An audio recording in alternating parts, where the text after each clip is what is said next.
Hi, I'm Kersch, and I work for Brightways Learning.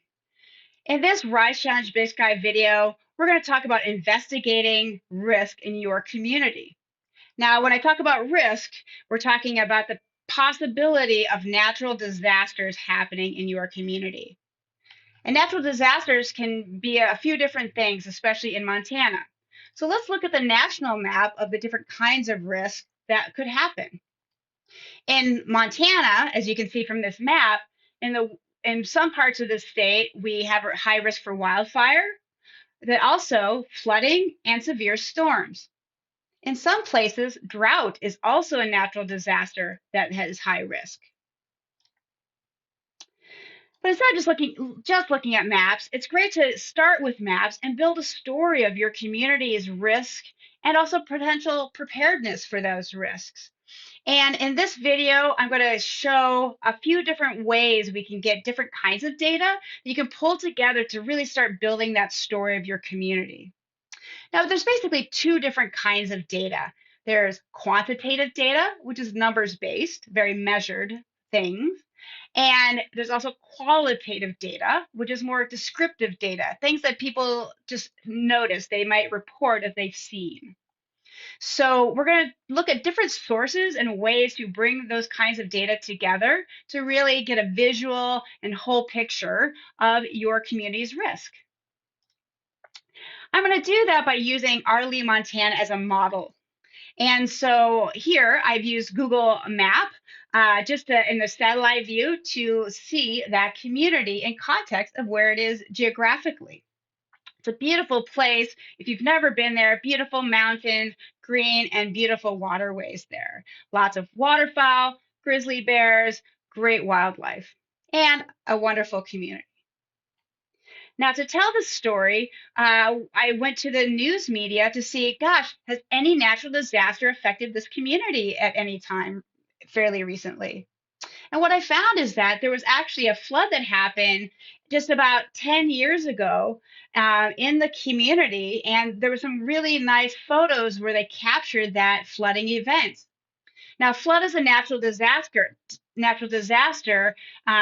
FEMA is interested in because it can destroy homes, damage property, it can displace people, and it can actually cut people off from services like, gosh, what if someone needs an ambulance? Or sometimes it affects their clean drinking water. So news media can be a great place to start to just see, gosh, has anything been documented about a natural disaster that's happened in our community?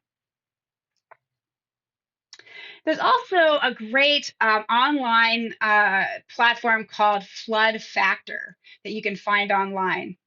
And if you put in your address and or your community name, you'll be able to get a map like this one that shows the flood risk in that area.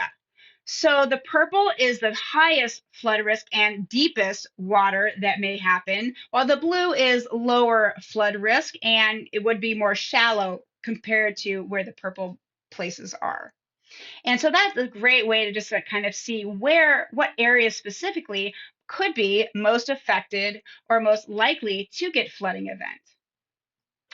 Now, we can take those news media pictures and we can get the address. Usually they report the addresses of those, and then we can lay those on top of the flood factor map because those actually also, you can pull those together to actually find out, well, where were those photos taken? So here you can see these photos were taken where I've got them placed, and sure enough, they're in that high flood zone area.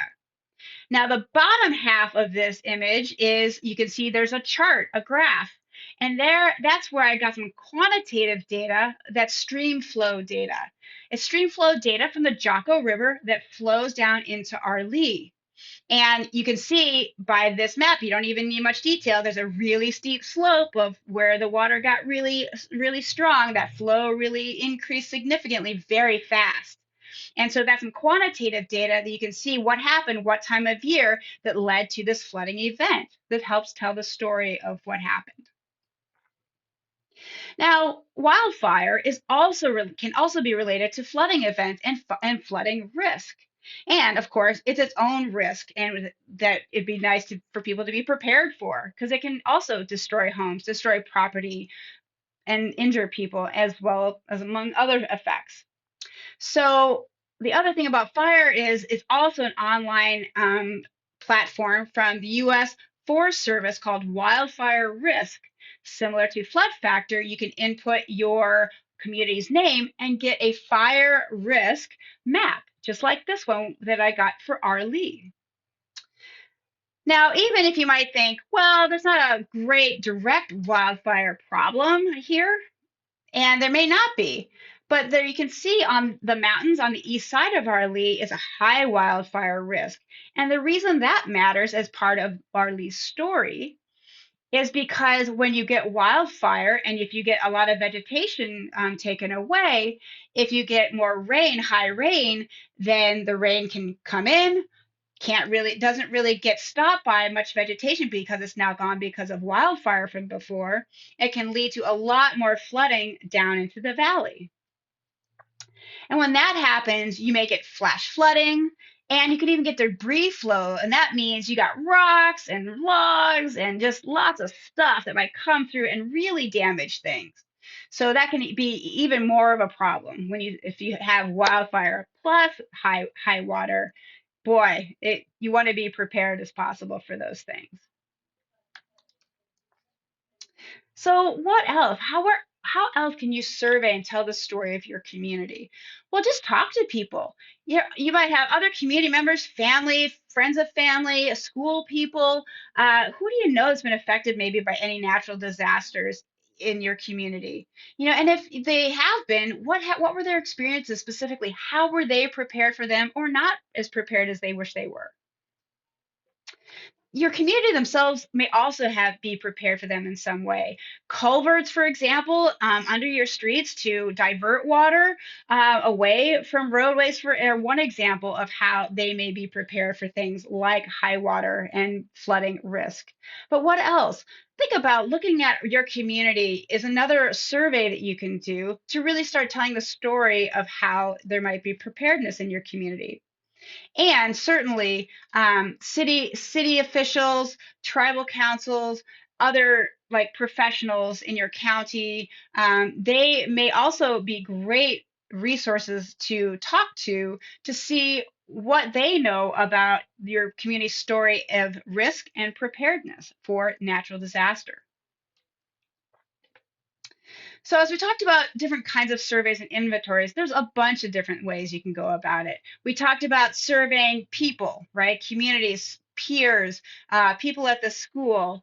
You're looking at policies and procedures at the city or county level, interviewing local experts, online databases like where I got that stream flow data, maps like the stream map, like Google Maps, like Flood Factor, like the wildfire map, and of course the news media. There's a lot of different things that can be looked at for surveying and adding to that story for your community. So how are you going to investigate your community first? Think about the kinds of risks that are at your community, and then looking at more at inventories to start digging deep into how you may investigate.